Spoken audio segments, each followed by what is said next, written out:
آج میں آپ سے ذکر کروں گا ایک ایسی معجزاتی عبادت کا جو کہ بہت آسان ہے ہم سب کے لیے. وہ عبادت کرنے میں بہت آسان ہے، لیکن وہ ایک ایسا میریکل ہے جو ہماری دنیا اور آخرت دونوں سنوار سکتی ہے اور ہمیں بڑی بڑی آفتوں اور حادثات سے بچاتی ہے. جی ہاں، اور وہ ہے ذکر الہی. ہم کہتے ہیں آج کے اس مٹیریلسٹک دور میں کہ جی اگر سکون چاہیے آپ کو زندگی میں تو دولت ہونی چاہیے، پیسہ ہونا چاہیے آپ کے پاس، لیکن ایسی بات نہیں. اللہ تعالیٰ قرآن میں فرماتے ہیں الا بذکر اللہ تطمئن القلوب، دلوں کا سکون جو ہے وہ ذکر الہی میں ہے. اور ذکر الہی کی طاقت کا اندازہ آپ اس سے لگا لیں.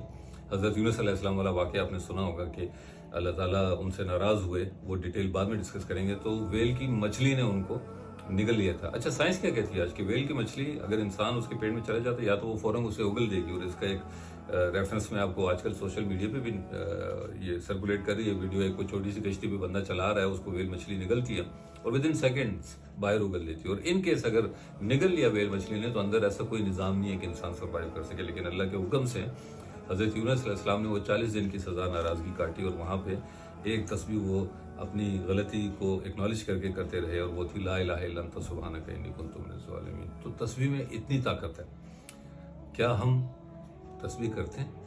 اپنی زندگی میں خود سے سوال پوچھیں. اللہ تعالیٰ قرآن میں فرماتے ہیں کہ جو ذکر الہی سے تغافل برتے گا میں اس کے ساتھ ایک اسپیشل شیطان اٹیچ کر دوں گا. اسپیشل جی، ایک شیطان تو آلریڈی ہمارے پیچھے پڑا ہوا ہے، ہمیں گمراہ کرنے کے چکروں میں لگتا ہے، لیکن ایک الگ سے شیطان جو اسپیشلی پروٹوکول کے طور پہ ہمارے ساتھ لگ جائے گا. جو اللہ تعالیٰ کہتا ہے انسان کو راہ راست سے ہٹاتا رہے گا، اور انسان یہ ایزیوم کرتا رہے گا، سمجھتا رہے گا کہ میں سیدھے راستے پہ چل رہا ہوں. جی، اور پھر اللہ کہتے ہیں کہ ایک وقت آئے گا کہ وہ انسان اور وہ اس کا پارٹنر شیطان دونوں میرے سامنے موجود ہوں گے. تو انسان وہاں پہ پکارے گا اس شیطان سے کہ تیرا اور میرا تو دنیا میں اتنا ڈسٹنس ہونا چاہیے تھا جتنا مشرق اور مغرب کا. تو اللہ تعالیٰ فرمائیں گے اب تو جو تم لوگ کر چکے، کرائم پارٹنر تھے ایک دوسرے کے، کر چکے، اب عذاب میں بھی تم لوگ ایک دوسرے کے پارٹنر ہو. جی، سورہ زخرف میں آپ اگر پڑھیں تو یہ آپ کو ملے گا. تو ذکر الہی کرنا شروع کیجیے. چھوٹی چھوٹی تسبیحیں پہلے شروع کریں.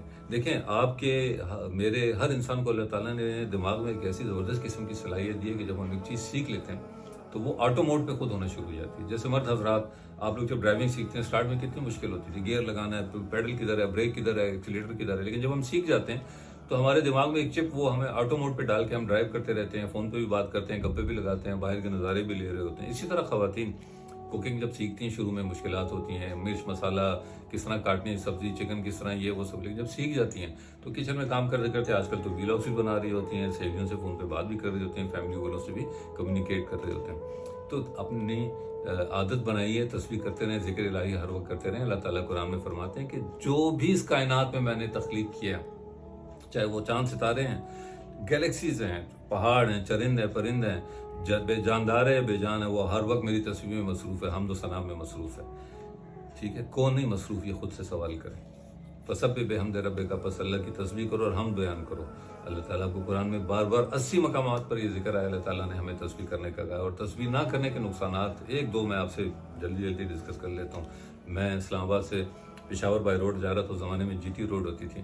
تو ہم سے آگے ایک بس کا حادثہ ہوا. ہم دوست جو ہے گاڑی روک کے دوڑے، وہ کھائی میں گری کہ ہم زخمیوں کی مدد کر سکے. تو جو بس کا کنڈکٹر تھا وہ زنکدن کے موڈ میں تھا. زنکدن اس فیز کو کہتے ہیں جب روح آپ کے جسم سے جا رہی ہوتی، فرشتوں سے کھینچ رہے ہوتے ہیں. تو وہ آوازیں لگا رہا تھا اس روٹ کی کہ پنڈی پشاور، پنڈی پشاور، پنڈی اٹک. اور ہم اسے کہہ رہے بار بار کہ بھائی کلمہ پڑھ لے، لیکن وہ ایسے ہی فوت ہو گیا. اللہ اس کی مغفرت فرمائے. اسی طرح ایک میک اپ آرٹسٹ ہیں ہمارے، وہ ان کے کمرے میں گیس ہیٹر، وہ گیس چلی گئی، واپس آئی اور وہ جو ہے دھماکے سے وہ جل گئے. وہ ایک آرٹسٹ بھی ان کے ساتھ، وہ بھی مرتے وقت ہم ان کے ساتھ کھڑے تھے. کہتے رہے ہم ان کو کلمہ پڑھ پڑھ کے ان کو کہہ رہے تھے، لیکن وہ جو ان کی زبان پہ یہی تھا کہ بلش آن لے آؤ، لپسٹک لے آؤ، اس کا میک اپ کر لو. اور اسی طرح وہ فوت ہو گیا. اللہ پاک ان کی مغفرت فرمائے. تو سوچئے، غور فرمائیے، آپ کیا پسند فرمائیں گے؟ ہم مسلمان ہیں، مرتے وقت ہمارے منہ پہ، ہمارے لبوں پہ کیا الفاظ ہونے چاہیے؟ کلمہ ہونا چاہیے نا. تو ذکر الہی پریکٹس کریں، چھوٹی چھوٹی تسبیحیں کرنا شروع کریں. آٹومیٹکلی آپ کی نا یہ ایک عادت بن جائے گی. پھر بڑی بڑی تسبیحیں کریں، ہر وقت اللہ کے ذکر میں مشغول رہیں. اور یقین کریں تسبیح میں بہت طاقت ہے. یہ آپ کو بہت ایسی بلاؤں سے بچائے گی جس کا آپ سوچ بھی نہیں سکتے. اور اللہ تعالیٰ کے ایسے ایسے معجزے آپ کی زندگی میں ہونا شروع ہوں گے کہ آپ خود حیران رہ جائیں گے. تو وقت ضائع کیے بغیر میں آپ سے یہ کہوں گا میرے محترم بہن بھائیوں کہ اللہ کی تسبیح